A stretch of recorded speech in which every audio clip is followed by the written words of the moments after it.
Hello everybody, and welcome to Super Metroid Redesign. It's probably the single most influential Super Metroid hack out there, and I am finally getting around to it. The last Metroid And we actually is in have a captivity. series. The galaxy. This is an older hack, which, if you know Redesign at all, you know that it's not the first, but it is one of the earlier hacks. Like I said, it's one of the most, it is the most influential. It's not one of the most, it is. And for good reason. I'm actually going to just get this out of the way now, and I'm going to try to keep it to just here, because otherwise I'll be on about it the whole time. I have not done Redesign yet, because I do not like the physics changes. That's something that really just bugs me. Maybe not quite bugs me, but I'm not a huge fan of physics changes, if I could speak right. So yeah, that's seeing how you have to deal with the physics the entire game. They affect everything in there. They kind of doesn't help out with the hack when I'm playing it and I'm not liking it. That being said, this is still easily one of my top 5 hacks out there, because otherwise the hack is amazing. It's very well done. This is probably the best designed hack ever. Like a lot of hacks, you will see stuff, they'll pull off tricks and stuff, and you'll think, well, that's kind of like in a hackish sort of way. Redesign's not quite like that. It's much more like an official quality to it, which is really nice, which not really many other hacks have. So anyway, we actually do have basically your normal, heavily unedited series, all except for, of course, the physics, which I guess it kind of gets used to it, although the timer has been changed. So yes, much faster falling and stuff. So yeah, really not anything new here. I guess the timer's just been changed for the escape, and otherwise that's basically it. And you cannot wall jump for the time being, because that has been made into an item, which we'll actually get to relatively early on, which is good because wall jumping is a big thing in any hack.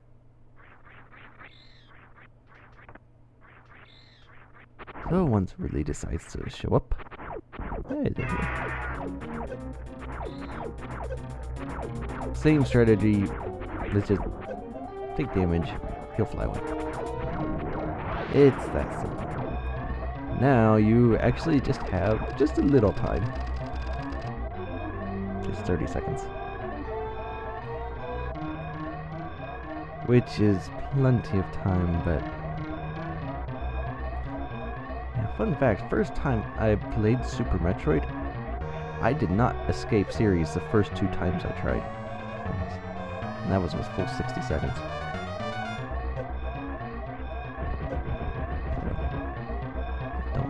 Actually, maybe that wasn't fun, now that I remember. But anyway, oh good grief, get up there. Stupid air puffs. I don't want to repeat my series failures there yet.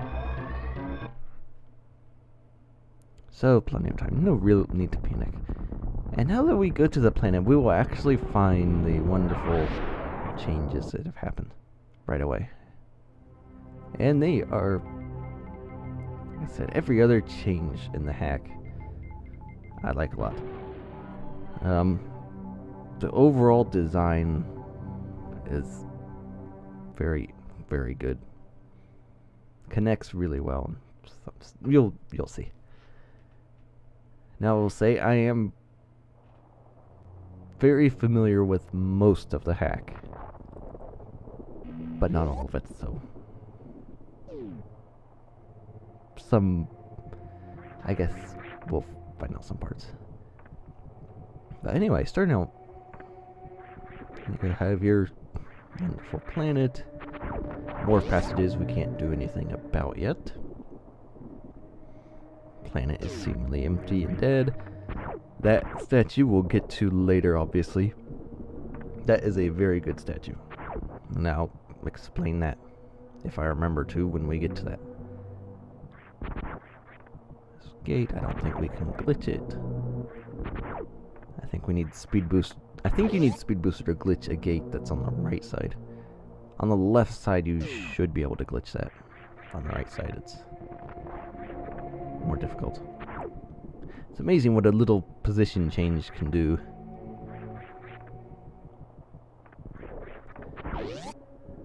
So you are actually early on just delving into the criteria here a little bit. Getting doors locked behind you. I don't want that block. Because you are looking for a certain Morph Ball. Now the item progression is pretty good and interesting.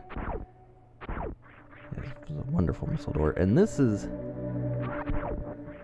bug is here for a good reason. It's for the missile door, so if you accidentally run out of missiles, you have a bug and can refill them. Makes sense. So anyway, it's this little thing down here. Kind of obvious hint, you're stuck in a small room. It's not bad at all. Want this map filled in. And now we have this strange looking room, and all the way over here is our Morph Ball. Just hanging out, middle of nowhere. But items, you don't often see major items just hanging around in the middle of nowhere, so that's kind of neat. Morph Ball physics, also as you would expect, changed. Mockballing is your friend because it really speeds you up compared to your regular roll. As in this game, the regular roll is quite slow. Say a missile door, but if you remember, there's this wonderful little morph passage up top, and guess what item we just got that lets us go through here? And right inside we have our missiles to open that door with.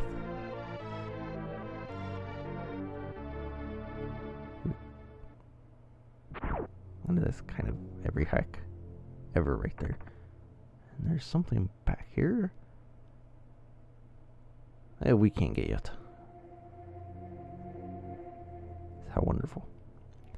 There are a lot of really well hidden secrets in this hack, and that's one of the reasons I like it. Because even though they're difficult, and it's stuff you have to find too. So, but even though some of it's difficult, I still actually like that. It makes you look around, and I like that. Here's stuff. And now that we got our Morph and Missiles, room state change, and planet's now awake. Yay. And does it either one of two things. Your beam has been weakened, or actually it's probably both. The enemies have been strengthened. Missiles are your friend early on. Actually threw quite a lot of the hack. No, it's this other bug. Why you would put this bug in instead of the other one, I don't know. Give me that energy back, you get away from me. Take that. Screes are super annoying because they take a lot of hits. And especially when they're in a position like that. Screes are actually kind of like the ultimate enemy in terms of getting away with placing them in very hard to miss spots, because they have basically their one swoop down and then they're gone. So you can kind of get away with putting them in difficult spots because, well, once they're gone, so.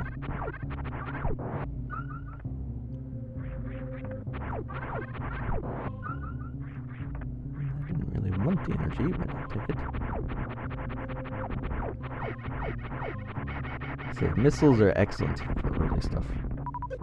And for a lot of stuff, even later.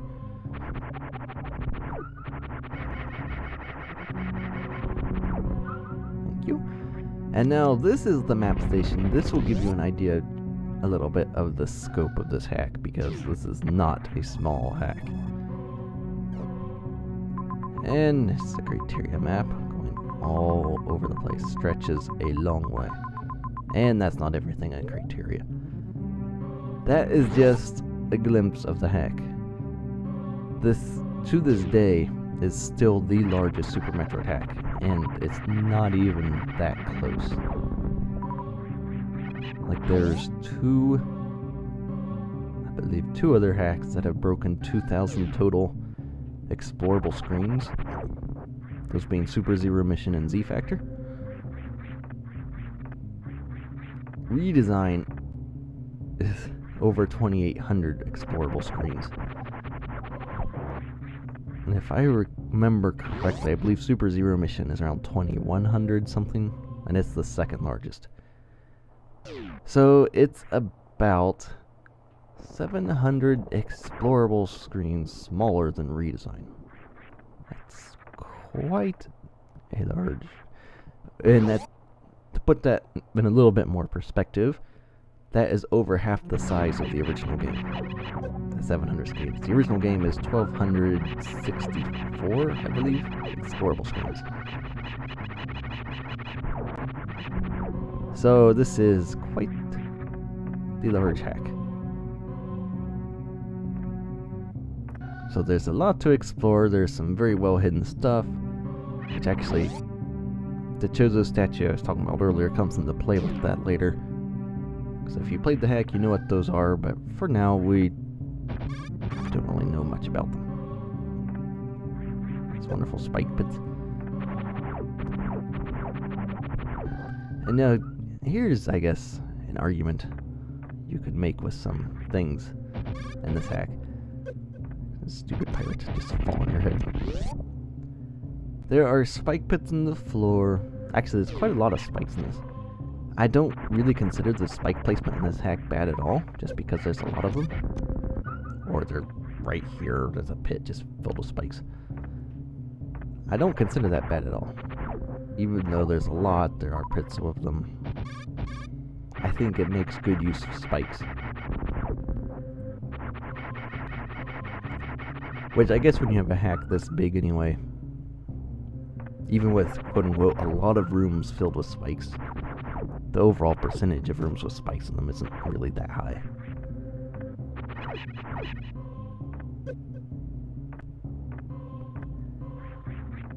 And if we just keep going around, we get to our elevator. And I like a lot of his elevators have save stations at the top. At least a couple that I know of. And it's an interesting look, and I do like it. But of course, down here we get into Brinstar. This follows a similar path to the original in terms of areas, upgrade, progression, and whatnot. So you're forced to go this way. You can't really go anywhere else in the world yet.